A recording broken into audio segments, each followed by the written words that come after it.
श्री स्वामी समर्थ। नवीन दिवसाच्या नवीन शुभेच्छा। कशा आहात तुम्ही सर्व? ठीकच असणार, ठीकच राहा। आणि आज मी बनवणार आहे केळांचे चिप्स। बाहेर छान मस्त थंडा मोसम आहे आणि आता वाजले आहे दुपारचे 2:30 वाजलेले आहे। तर मग मी बसलेले आहे केळं घेऊन। तर बघा याची मस्त साल काढून घेत आहे आणि असे पाण्यात टाका, नाही तर कच्च्या केळ्यांना दूध चिकट राहतात, हाताला वगैरे चिपकते। तर मी असे पाण्यात टाकून घेतलेले आहे थोडा वेळ। तर आणि वाटीमध्ये बघा मी इथे पाणी आणि हळद आणि मीठ घेऊन घेतलेलं आहे। तर बघ इथे साईडला तेल मी मांडून घेतलेलं आहे। मस्त चिप्स करणार आहे आज मी केळांचं। आणि हे केळं मला दिले होते माझ्या शेजारच्या वहिनींनी। त्यांच्या घरी लग्न असल्यामुळे काय झालं, तर त्यांनी केळाचं झाड होतं ते तोडलं, तर त्याच्यामुळे खूप सारे केळं होते। तर त्यांनी मला 2-3 किलो केळं दिले। हिरवे केळं आहे। तर मग म्हटलं काय करणार, तर मस्त स्नॅक्स बनवूया म्हटलं। आता दुपारचा टाइम आहे, तर मस्त केळांची मस्त बघा चिप्स पाडत आहे मी। आणि डायरेक्ट म्हणजे असं तेलामध्ये गरम झालेलं आहे तेल, तर माझ्याकडे अशी चिप्स पाडणी होती, तर त्याच्यामुळे मग मस्त डायरेक्ट मी तेलामध्ये पाडून घेत आहे। तेलामध्ये पाडल्याने काय होणार, व्यवस्थित म्हणजे फ्राय होतात, चिपकत नाही एकमेकाला, चिपकणार नाही ते। आणि ते काय होत आहे माहिती का, गॅस कमी केलेली आहे मी, कारण की म्हणजे शेक येत होती, हातावर शेक येत होती गरम। तर त्याच्यामुळे मी पण चिप्स पाडून झाल्यानंतर काय करा, गॅसचा पॉवर वाढवून द्या, कारण की कमी पॉवरवर आपण कितपर्यंत शिजवणार आहे, तर गॅसचा पॉवर तुम्ही जास्त करून घ्या। तर बघा आता हे आपले चिप्स होत आहे। तर साईडला मी लंबेवाले चिप्स पण पाडून घेते। आणि लंबेवाले चिप्स काय होते, ते तेलात नाही पाडता येत आहे, तर मी म्हटलं एका प्लेटामध्येच पाडून घेते। तुम्हाला शक्य होणार तर तुम्ही डायरेक्ट तेलामध्ये पाडून घ्या। तर बघा आणि विविध आकाराचे मी जे आकार येत आहे त्या आकाराचे चिप्स बनवून घेत आहे। तर बघा छान मस्त केळं होती। आणि ही केळं पिकल्यानंतर खूप गोड लागतात, पण त्यांच्या घरी लग्न असल्यामुळे त्यांना साफसफाई करायची आहे, म्हणून ते सगळं क्लीन केलं त्यांनी, म्हणून कच्चेच केळं तोडून टाकले त्यांनी आणि मला दिले त्यांनी। तर थँक्यू वहिनी। तर बघू शकता, आणि चिप्स इतके टेस्टी झाले होते की खूप टेस्टी झाले होते। आणि मुलींना तर आणि मम्मी पुन्हा बनवतो, माझ्याकडे आणखीन केळं ठेवले आहे, तर मी त्यांचे सुद्धा चिप्स नाही तर भाजी बनवणार आहे। तर इथे बघा आता मी थोडासा गॅसचा पॉवर वाढवलेला आहे। आणि चिप्स बघा थोडं होत आले, आणि थोडा वेळ लागतो केळांचे चिप्सवाला। आलूचे पटकन होतात, पण केळाच्या व्हायला वेळ लागतो। तर बघा इथे मी थोडं पाणी टाकून घेत आहे, मिठाचं आणि हळदीचं जे पाणी बनवलं होतं, कारण की असं टाकल्याने काय होते, चिप्सला थोडासा खारवटपणा येते, थोडासा हळदीचा कलर पण येतो। आणि स्पेशली काय होते, वरतून तुम्ही जेव्हा काढता त्याला मीठ टाकायची आवश्यकता पडत नाही। आणि हे ट्रिक्स तुम्ही वापरून बघा, खरंच खूप टेस्टी लागतात केळाचे चिप्स। तर बघा इथे दुसरा सुद्धा बॅच टाकून घेतलेला आहे मी। तर जे आकाराचे होत आहे मी त्या आकाराचे बनवत आहे, वेगवेगळे खाण्यामध्ये खूप टेस्टी बनले आहे। एकदा नक्की ट्राय करून बघा ह्याप्रमाणे। आणि इथे बघा आपले चिप्स तयार झालेले आहे, आणि बघा कलर किती सुंदर आलेला आहे, आणि एकदम क्रिस्पी झालेले आहे छान मस्त। तर तुम्ही नक्की ट्राय करून बघा। आणि नंतर चिप्स वगैरे खाऊन झालं तर बघा 3 वाजले आहे, 3-3:30 वाजले आहे जवळपास। आणि बघा इतकं आभाळ आणि इतकं पाणी सुरू आहे, पूर्ण मोसम असं वाटतच नाही आहे। हा एप्रिल महिना सुरू आहे, तर एप्रिल महिना वाटतच नाही, असं वाटत आहे की पावसाळाच सुरू झालेला आहे। बघू शकता तुम्ही, इतकं पाणी येत होता, धो पाणी। एक दिवस नाही जात तो पाणी सुरू, एक दिवस नाही जात तो पाणी सुरू। तर पाण्याचा तर आकातच आहे, बघा तुम्ही पाणी बघा, असं वाटत आहे की पावसाळा सुरू आहे, किती पाणी सुरू आहे बघा। आणि एप्रिल महिन्याचा एप्रिल महिन्याचे म्हणजे 15 दिवस झालेले आहे। तर बघा इथे माझे छोटे झाडांना मस्त पाणी भेटून गेलेलं आहे मस्त। आणि झाडांना पावसाचं पाणी म्हणजे एक अमृत सारखंच राहते, त्यांना नवीन जीवन भेटतो असं राहते।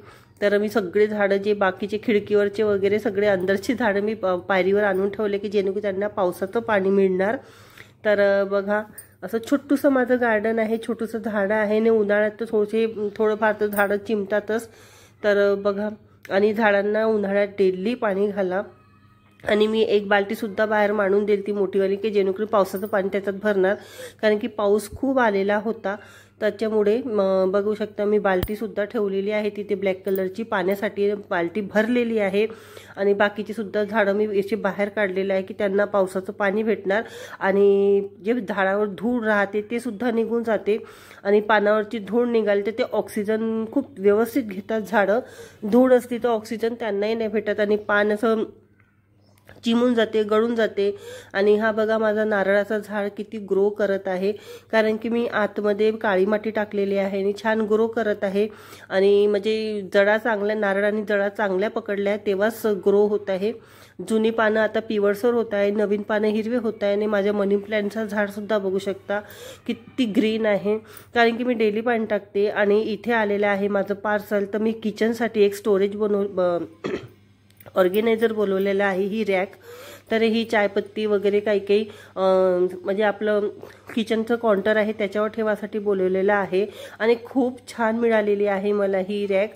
आणि ही रॅक झालेली आहे माझी 300 रुपयाची, मी मिशोवरून बोलवलेली आहे। आणि खूप छान क्वालिटी आहे आणि खूप मस्त दिसत आहे, मला तर फार आवडली।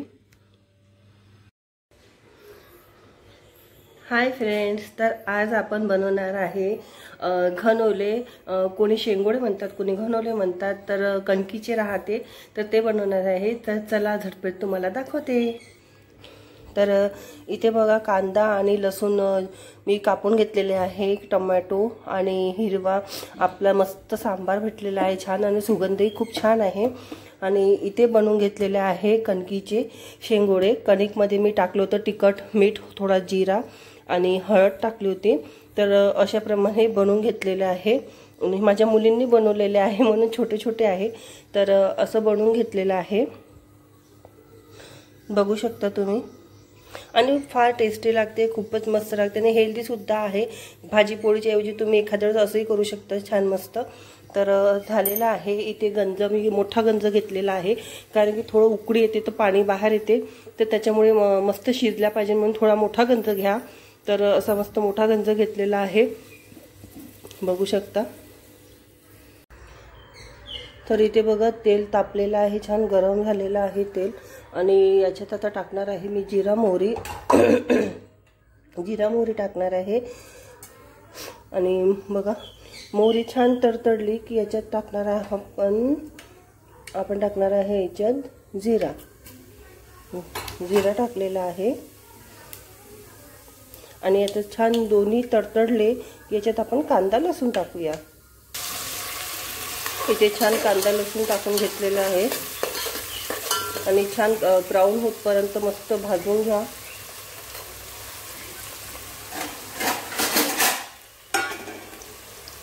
आणि छान बारीक कांदा वगैरे कापा, कसं छान वाटते बारीक कांदा वगैरे। तर बारीक कांदा कापून घेतलेला आहे मी। आणि इथे ही ब्राऊन झाल्यावर याच्यात टमाटर टाकणार। याच्यात मी अद्रक लसूणचा पेस्ट सुद्धा टाकून घेतलेला आहे आणि टमाटर टाकलेला आहे, हा वाला पेस्ट टाकलेला आहे मी। तर टाकून घेतलेला आहे, छान याला मस्त मॅश करते। तर इथे बघा मी तिखट घेतलेला आहे, 4 चम्मच, मीठ घेतलेला आहे चवीनुसार, 1 चम्मच कसुरी मेथी, 2 चम्मच हळद, कारण की हळद थोडीशी माझी फिकी आहे। आणि इथे घेतलेला आहे आपला गरम मसाला घेतलेला आहे। आता याला छान मस्त फिरवून घेते।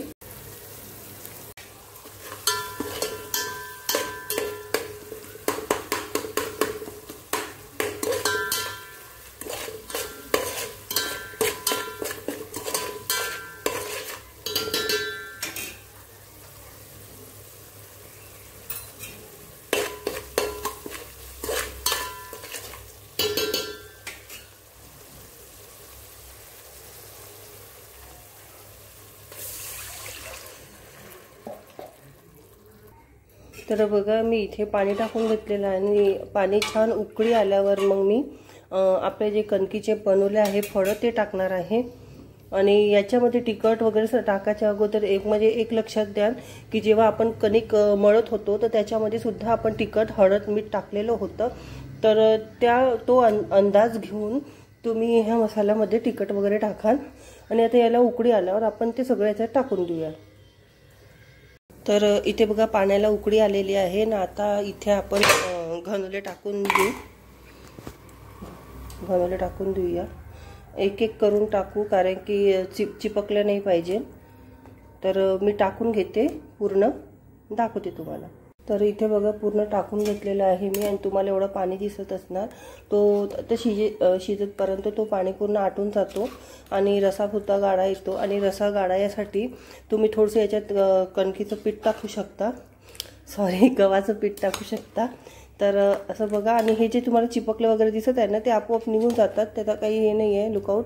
तर बघू शकता आता मस्त. आणि गॅस जास्त पॉवरवरच ठेवा, जिथपर्यंत उकडी नाही येणार तिथपर्यंत गॅस पॉवरवरच ठेवा, म्हणजे पॉवरवरच केलेलं आहे मी. आणि छान मस्त आता याच्यात सांबार टाकून घेते. मस्त सांबार टाकून घेते आणि छान उकडी आल्यावर याला मग मी सर्व करते, मग तुम्हाला दाखवते छान. बघा आपले घनोले रेडी आहे मस्त. आणि थोडा रसा मी पातळच ठेवला आहे, कारण की मग ते राहून नाही का रसा गाढा येतो. तर मस्त पैकी असं तयार झालेले आहे.